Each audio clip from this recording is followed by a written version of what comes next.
Hi, thanks for joining us. My name is Fiona Furey and I'm talking to Brett Herron. Brett, thank you for inviting us.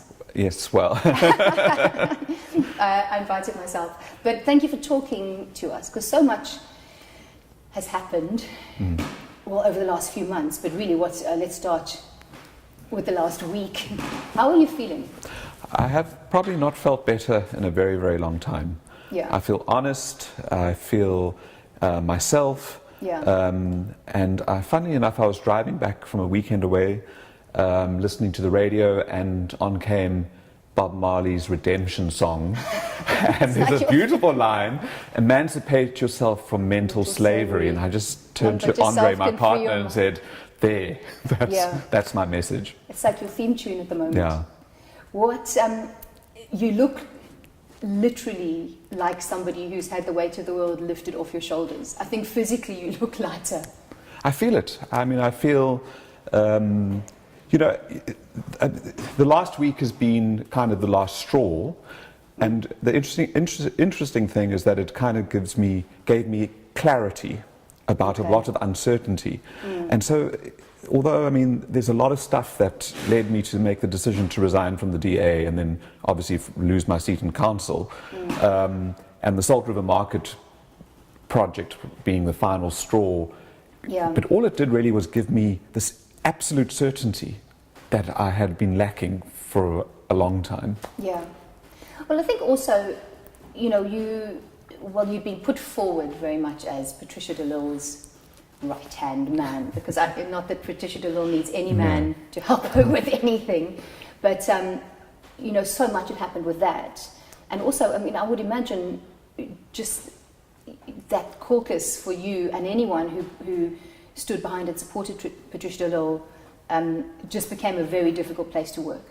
It was, the place is entirely toxic. Yeah. And I have to ask myself why I was there and why I was staying. And I had to go back to 2007 when I first decided to kind of become involved in active politics. And it was because I read a book. I read a book by Andrew Feinstein after the party. I was on holiday in the Eastern Cape in December, and it had been given to me as a Christmas gift. And I read it, and I was so shocked by what I read about what was going on in our country that I said to my family, either I have to get involved or I have to leave the country. Yeah. And so I phoned Patricia de Lille's office after the December break and said, I want to help. Yeah. And so it was never for me about being the Mako member or being this. I was just worried about the direction the country was going in. And it was impossible to honour that and those values that had kind of brought me into politics in that environment. You know, it's interesting you say that, because I've been watching, obviously monitoring social media since your announcement and since you left, and especially over the weekend. No one within the city of Cape Town, within the DA, has kind of come up, apart from certain members saying, oh, Brett is lying or whatever, but none of them have. It's almost like people are too afraid to stand up for you. But interestingly, people from other parties have. ANC members from within the Cape Town region, EFF members. It speaks volumes for me that across party lines, people think you are one of the good guys. Yeah. I've had the most amazing messages from people. Many of them I don't know who they are, and I'm surprised that they know who I am. I'm like, how do you even know about me? Yeah. But also from across party lines within the Cape Town Council, which has been amazing actually to get those kind of messages of support, or messages just expressing their sadness that I've left. Yeah. Yeah. Because also, I think if you look sort of within transport and within housing and with everything, you have a very collaborative style of working. Which it's not just about that sort of ego here, I did this in the DA, we did your thing has very much been, hang on, let's all get together, get into the communities and have, proper social change, not just, fabulous parks and Sea Point. Well, exactly. And I mean, for me, leadership is demonstrated when you are willing to champion something, even when it's uncomfortable, or when there's pushback, because I think that's what South Africans need. We need people to lead us across the Rubicon. I think many South Africans are still stuck where PW Botha left them on the other side of that Rubicon. Yeah. But I mean, Especially, unfortunately, white South Africans. yeah. I mean, I had the clearest example when I was in Simonstown about a year ago speaking at the Ratepayers and Residents Association's AGM, and I presented this grand vision for what we wanted to do in Cape Town. And in the question time, there was this woman who stood up in the audience who said, "Why are you telling us about what's going to happen in Khayelitsha? How does it affect me?" And in that moment, I understood what my role had to be, which is to champion even where it is uncomfortable and difficult. And so, yes, I worked collaboratively with anyone. I mean, I'm sure you know, it's quite well known that I had reclaimed the city outside my house at 4:45 in the morning. Listen, you know what? I have to say, you played that so well. Because other people would have pressed the panic button, called the police, gone out with the police armed. You walked out, Brett, I don't know if you haven't seen this, Brett walked outside. They brought cook sisters and cake and everything, didn't you? He said, "Come on in, let's have a chat, let's talk about it." There's at no point did you shut the door down and go, "Do you know what this, do you know who I am? Don't talk to me." And it's a very different approach to what other people, ward councillors and MACO members and everything within the city are doing. They are shutting down the door and going, "I don't want that element in my neighborhood." I've never heard you say that. Speaking of that element in my neighborhood, I think I kind of felt you took over housing, who was way behind in their targets, everything like that. Also had this horrible legacy of we're moving people out to Blikkiesdorp. So, which was, for me, worse than moving people from District 6 into Mitchell's Plain. You're moving people out of, say, Salt River into Blikkiesdorp, which is in the middle of nowhere. There's no transport, there's no schools, you're putting people in as sitting ducks for crime. And you took over, and your thing was where people live matters. And I think maybe possibly the knee jerk for that, if I'm looking back within the city of Cape Town, might be the beginning of the end for you. Absolutely. Because people are now going, hang on a second, don't be putting low-cost housing in town or in Sea Point or in... And I can just see that, feel that element. We don't want that element in our neighborhood, that kind of... Yeah. And I just think the thing that people don't realize that is the legacy of apartheid. That's what they should be destroying. Well, the DA manifesto talks about integrating communities. And so my role in this new role, transport and urban development, which is all of the functions that you would use to integrate communities, housing, spatial planning and transport, was to deliver on that manifesto. And my point has been that in Cape Town, it is the only place the DA can implement its manifesto and demonstrate what a DA government means when it says integrating communities. Because in Johannesburg and Tshwane, they are on coalition government, so they've got there's compromise and there's negotiation. And but here we had 66% majority. There is no excuse for not implementing that manifesto. And so I started to implement it. And it is true that where people live matters. Absolutely. Because poor black and coloured people are placed on the outskirts of the city. They spend between 40 and 60% of household income on the direct cost of transport. That's buying the ticket. Half your income. So where people live definitely matters. And when we talk about integrating communities, what else could we mean but to use state-owned land to provide affordable accommodation in good locations?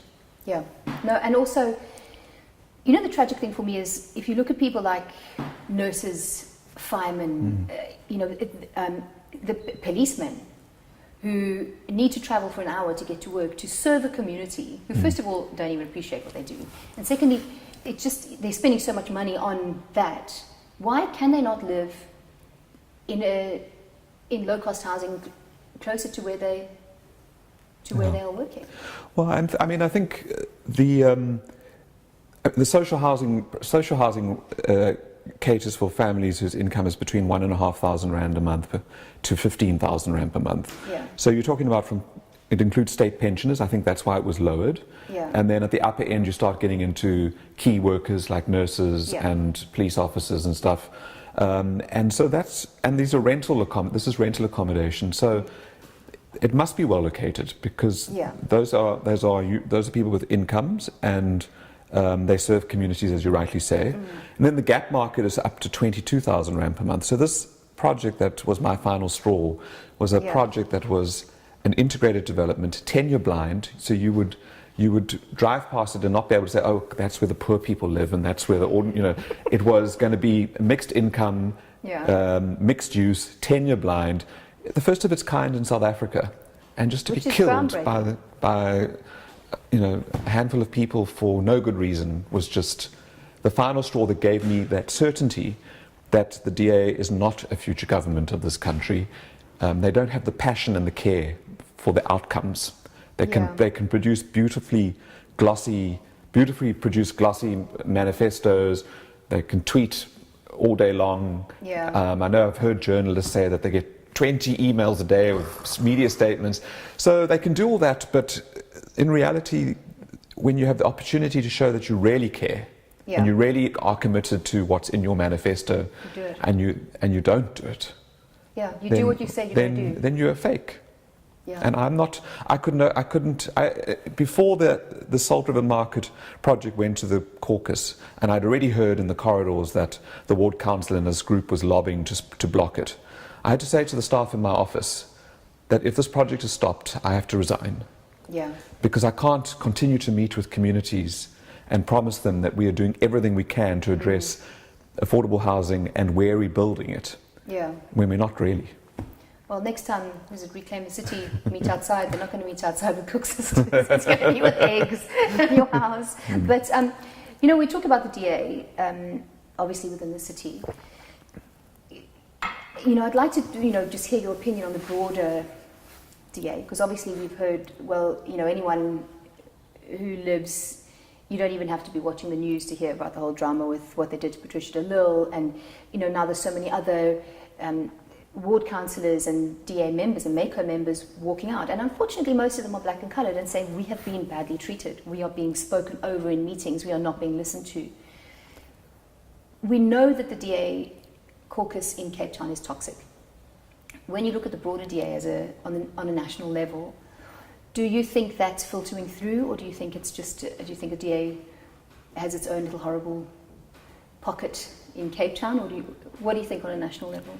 I think that the party's in deep, deep trouble, and it was demonstrated through the Patricia de Lille matter and how they handled it. It's disgusting. That they abandoned process, and that's what she showed them 3 times in court, that they weren't following their own constitution, let alone the South African constitution. So they abandoned process and they abandoned principle. And it's hard to actually understand what they stand for right now. They opposed to BEE, but we're still developing what we're going to put in its place. So, I supported Musi Maimane to be the next leader in 2015, I think it was, when we went to Port Elizabeth or Nelson Mandela Bay for that Congress. But he's shown a complete lack of leadership. I think so. I think that other people are in charge, and he just complies. And I've got a number of examples of this. But when I was starting to feel uncomfortable in the party and what was happening, and I asked to meet with him, he agreed to meet with me in December 2017. But it was rugby sevens. Now, I wasn't at the rugby sevens, but he was going to be at the stadium. So he said, come to the stadium and we'll meet outside. And so I sat on a wall that there's, the McDonald's near the Cape Town Stadium. I sat on the wall waiting for him, and he came and sat with me. And the first thing he said when he sat down was, oh, this is a good place to meet. No one will see us here. And I thought, wow, why can't the leader of my party meet with me and it has to be a secret? It was so shocking to me. It was really, like, why can't you be seen meeting with me? It doesn't make sense. I represent you in the city. I'm on the city's executive. You're happy to phone me when people are stuck with problems and I must sort them out, but you can't be seen to be meeting with me. That's crazy. It was very strange. That's crazy. But what it showed me was that other people are in charge, and I was clearly already a marked person. On the other team. Yeah. You're not I was an outsider. And this is again where the DA's values and all that are meaningless, because they talk about the open opportunity society for all, which is the key thing that underpins DA values. Yeah. And then they use the example of the ANC and how it runs the country as a country for insiders and outsiders. And if you're an insider, then you get contracts and all that kind of stuff. Yeah. But the DA party is an insider and outsider party. And I was an outsider, so I didn't, I don't matter. And that's interesting also because, the corruption charges placed against Patricia de Lille and against you, you are one of the most honest people you'll ever meet. And bogus things like security upgrades for her house when all she did was put up an electric fence. The thing for me that sealed with Musi was when he said she could not speak to the press to clear her name. Because by doing so, he forced her to look guilty. Yeah. And he took sides. And then the next week there was a picture of him with JP Smith, like Boys in the Hood, with what you call them? Bulletproof vests out in Mitchell's Plain, and which again, even that is beyond tone deaf for me. Yeah. If you want to go out to talk to people about gangsterism, Where they live. Yeah, you don't go into someone's neighborhood to talk about gangsterism, all bulletproof, I'm fine, they've got your police around you. You're just not meeting the people. You're not living the experience that people are having. Yeah, I mean, when I look back at the allegations around Patricia and her house, and when I look at the hypocrisy in the DA, and I can understand where people are also pointing to it as racism. On the one hand, so JP Smith actually makes the allegations in writing to the DA that she has used city money to renovate her house. She responds when she finds this out. And then they're both silenced and both suspended from caucus and from party activities. The Steenhuisen report comes out. The Steenhuisen report says that JP Smith should not be in that caucus anymore, and that he is part of the problem in that caucus and should be moved. They don't implement that, but they go for Patricia de Lille. So his suspension is lifted after the Steenhuisen report comes out. He comes back to caucus, continues to conduct himself as usual. Patricia's continued to be suspended until she goes to court, and just on the steps of the court do they agree to lift her suspension, and only for caucus, and only when it comes to government matters. And they implement the Steenhuisen report and charge her and all that, but they haven't moved JP. He can choose whether he wants to leave or not. There's something more with JP. I mean, I think he's packing a lot bigger punch than he lets on. He just seems. I'm waiting for something to come out. Yeah, look, I mean, I don't understand why the party only listens to him. Yeah. I mean, it's not as if he has the monopoly on wisdom. So I don't understand it. I don't understand why. I mean, it's very interesting. I mean, the Steenhuisen report is almost totally what he said, and apparently yesterday he was on radio, and the stuff that's in the Steenhuisen report is what he apparently said on radio yesterday. So I didn't hear the show, but people were reporting back to me. So I don't understand why they only listen to him. I don't understand why they would listen to him over someone like Patricia de Lille, who has a long history in this country, who led 2 campaigns as the face of the DA in the city of Cape Town, 2011 and 2016, improved the vote enormously. And I just don't understand why he has their ear, but she was persona non grata. Ian Nielsen was one of the other people I interviewed in the run-up to, in the mayor race.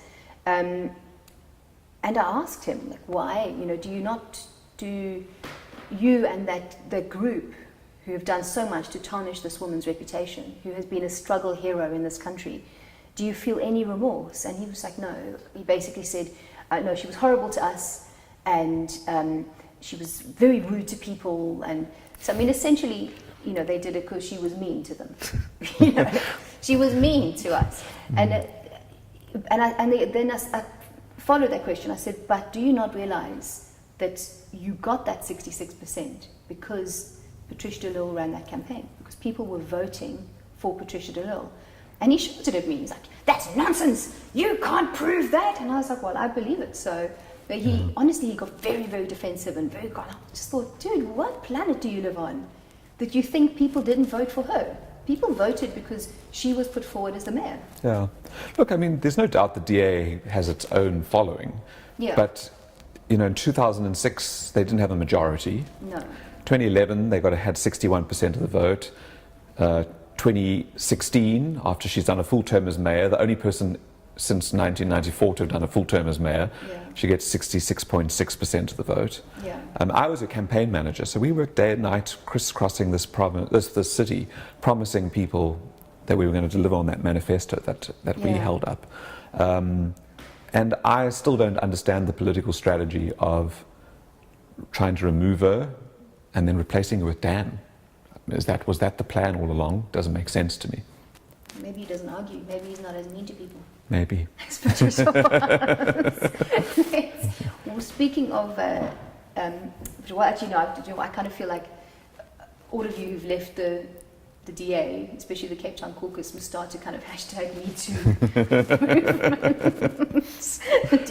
DA hashtag Me Too, because of all the abuse you've been through and all the, I mean, I just see more and more councillors leaving and saying, I mean, the one councillor, Khalisha, left and she said, well, I can't be treated like the maid, which is quite shocking. I must tell you, I've worked, I think, damn hard to the sacrifice of much of my life for the last 7 or 8 years. And I mean, I don't regret it, but I've never felt more devalued in my entire life as I felt over the last year or so. So I do understand why people are feeling like they were treated unfairly or treated as if they were the maid or that they had no value. I felt completely devalued. It's quite sad because, you know, the DA are the official opposition and they were in a position to actually do something. But I just think they're going to regret this. I think in a big way. Yeah, I mean, I don't know. As I said, if I understood the political strategy from the beginning of allowing this to happen, maybe I could understand where we are now. But for me, it doesn't make sense politically at all. So I think that this is the beginning of the end for the DA. Yeah, I think so. And that was my moment of certainty when I understood that this party was not a future government of South Africa, that they actually don't have enough passion and care for the people that are left behind. And because if you had that passion and care, you would fight day and night when you have the power to do so, to change those people's lives. And I just don't see it. I don't see the passion and the care. And so I think this is the beginning of the end for the DA.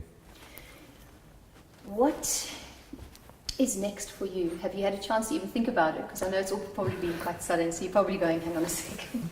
I mean, I don't know what's next. Is it true you and Auntie Pat are starting a party? Oh, we're starting a party. Political party. I saw the headline, Patricia Dillon starts new party. And I thought, I don't know if she's decided that yet or... I don't know what she's decided. I mean, I left for my own reasons. Brett Herron, ally of Patricia Dillon, Brett Herron, right-hand person. Patricia doesn't operate like that. She doesn't. No. She says it herself that she operates alone in politics. In a very mean way, apparently. Yes, in a very mean. People don't like the way she says it, but she operates alone. And I'm not her right-hand person or her close ally. I mean, we have a lot of common beliefs and values, and that is that there's a huge economic, social and spatial injustice that still persists in our city, in our country, and it needs to be addressed. And we had the opportunity as the Democratic Alliance in government in Cape Town to address it, and we failed. Yeah. You know, I think the spatial thing is, you've got to get people living in town. You've got to give people the dignity of living wherever they want to. Yeah, I mean, I think you have to start by recognizing that that the engineering of our cities around racial exclusivity persists. And when you say that you're promising integrated communities, you can't just say it, you've got to mean it, and then you've got to do it. And Patricia often said to our full caucus, at the time the values, the DA, in the 2011 to 2016 term of office, they had this thing called R2D2. redress, reconciliation, delivery, and diversity. And she used to say, you have to internalize these things. You can't just recite them, you've got to mean them. And this is how we're going to do it. So she really led that, and she led that caucus to implement RTD2 because she believed it authentically. Yeah. Now we have values, freedom, fairness, opportunity, and we've now added diversity. And she would talk about internalizing those things. What do they mean to you? Don't just learn them off by heart so that you can pass through the selection process and become a candidate for parliament or council. Yeah. Mean it, understand it, live Live it. And I think that we're seeing that there are far too many people who don't. Yeah. At all levels. So what's next for you? Are you just going to have a well-deserved break? I'm trying to have a break. Do you know what that is anymore? Yeah, I don't know. The timing was completely coincidental, but Andre, my partner, had arranged a weekend away this weekend that just passed because it's my birthday in 2 weeks' time, and I was going to be away on council business for my birthday, so he'd arranged this is the kind of birthday thing. But then I resigned on Thursday, and we left on Friday and had the most wonderful weekend. It's not going to be political. It's Brett's birthday. This is the only party that I know about, my birthday party. Birthday party. And so we were in Paternoster, and the weather was glorious, and I just walked on the beach. But I did struggle to put my phone down. Do you know what? I knew you were going away, and I kept seeing stuff on Facebook, and I was going to phone Andre and say, just take his phone. My mother did the same thing. She sent him a message. I told you to take his phone away from him. But it's difficult to switch off after being so tuned in 100% 24 hours a day over, 8 years or something. Yeah. It must be difficult to just totally unplug. So I'm trying, but you're here, and I had Eusebius this morning, and yesterday I had another journalist, and I've got another one that's, I'm managing all of these. But I think I understand that the story needs to be told. It does. And I'll get my time to rest and reflect. Yeah. But I'm also doing this. You've got that to fall back on. Well, I've got my small business. I'm a lawyer, and I'm doing this master's degree in cities through the London School of Economics. So I'm going to London in December for my second module, and so I'm going to focus on finishing that degree. The irony that I'm doing a master's degree in cities. But I expect that I will still play a role in South Africa and maybe in our city in some other way. If another political party came knocking, would Andre kick you out? Join someone else? Would you? Consider, because there are exciting things happening in other parties. I think we both agree it's the beginning of the end for the DA. I've never necessarily been a fan of the DA, but I've always liked what you did, and I've always loved Patricia de Lille, unashamedly. Totally. I think she's done great things as a struggle hero, and I think she was a good mayor. But looking around the political landscape, there are quite exciting things happening in other parties. If somebody came knocking, would you consider jumping ship? I think, as I said in the beginning, the reason I was a student politician. So when I was at university, it was the height of apartheid. It was the purple dye and the bird shot that was fired at us as we were protesting, and then democracy sort of came. Then Madiba was released from prison, and the ANC was unbanned, and that's kind of the timing when I left university. And then I did my articles and became a lawyer, and so I focused on my career and went to live in New York for a few years and came back. And so I got into politics because I was, as I said, read this book, and I was really shocked by what was happening in the ANC. But I'm not necessarily looking to be a politician. Okay. And I ended up being the mayoral committee member really by an kind of accident. And it was the greatest privilege and honor of my life to do that, to have that position. There was like one position in the whole world, and I had it. And I really tried to make the most of it, not for me, but to make a difference in our city. So I'm not looking to be a politician, but I'm not ruling out that I'll be back in politics, because I still care very deeply about the huge inequalities in our city and the unfairness that exists in our country, and the fact that people are left behind. And 25 years post-democracy, there are still far too many people who have not tasted the fruits of that democracy. Yeah. And we should have, there's so much more that should have been done. Yeah. And so I'll probably still fight for that. And it may be in politics, it may be outside in civil society. Your Mustang. You know that... That's a very butch car. I thought it was an Aston Martin, though. No, that was what JP told the ANC, so they're like trying to imply that I was corrupt. That I had an Aston Martin, but they got it wrong and they called it an Austin Martin. So in the middle of the council, you are corrupt because you have an Austin Martin and you live in a 10 million rand house. Well, the house cost 5 million actually. And Did it? Yeah. That's a bargain. It is a bargain. That's why I said we bought the cheapest, worst house in the best street. Yeah. Sure. But I don't have an Austin or an Aston. Mustang. I've got a Mustang. And you know what? When I lived in America, I did a holiday in Puerto Rico for a week. Oh, yeah. I rented a car for the week, and it was a Mustang. Oh, wow. I mean, this was in the late 90s, and I've loved the Mustang ever since. And when Ford announced that they were bringing the Mustang to South Africa, I put my name on the waiting list, and then I would like phone the Ford dealership like every month or send them an email saying, when's this car coming? Yeah. And I did it for 2 years. And then eventually they phoned and said, okay, they've arrived and we've got your one is here. And then I said, so what is the price? And I nearly like fell over. I've been nagging you for 2 years and then I thought, well, you know, I don't have kids. I don't have to pay school fees. It's probably what I'm paying on this Mustang is what people who have kids are paying on school fees. So.